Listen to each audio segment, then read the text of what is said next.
Maintenant, nous allons voir la publicité display de Google Ads. C'est la publicité visuelle, donc avec des images que vous pouvez mettre sur des sites partenaires de Google, sur des sites tierces. Donc typiquement, vous avez sûrement déjà dû voir ça sur des sites partenaires, sur des blogs, sur des sites d'éditeurs, des publicités à droite, à gauche, ou même quelquefois entre les différents paragraphes. Lorsque vous voyez ces publicités avec une image, souvent c'est annoté par soit une annonce ou bien sponsorisé. Lorsque vous voyez ça, vous êtes quasiment assuré que ça passe par du Google Display via Google Ads. Alors c'est un bon moyen, pas forcément pour développer ces conversions, mais beaucoup plus utilisé sur la partie notoriété, donc pour faire connaître son produit, pour faire du top of mind, c'est-à-dire garder en tête votre produit pour vos potentiels clients, utilisateurs ou prospects.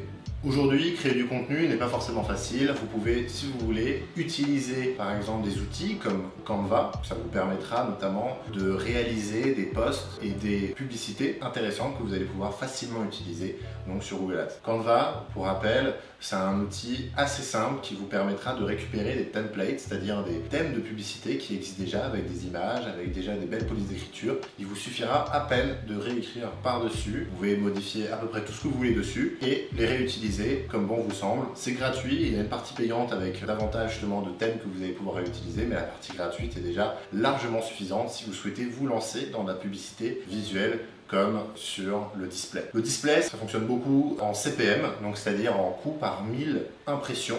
Donc ça veut dire qu'une fois que votre publicité aura été affichée 1000 fois, c'est là que vous allez payer. Et généralement en moyenne, ça peut aller de 5 € de CPM à 10, 15, 20 €. Donc c'est-à-dire pour 1000 fois que votre publicité a été affichée, vous allez payer à peu près cette somme. Pourquoi je ne parle pas non plus de personnes qui ont réellement vu votre publicité et que je parle de nombre de fois que ça a été affiché? Tout simplement parce qu'on ne peut pas s'assurer que les personnes ont réellement vu votre publicité. Comme vous, j'imagine, lorsque vous êtes sur un site internet, sur par exemple donc un blog, vous regardez l'article et quelquefois il y a des publicités sur les côtés, vous ne prêtez pas forcément attention systématiquement à ces publicités.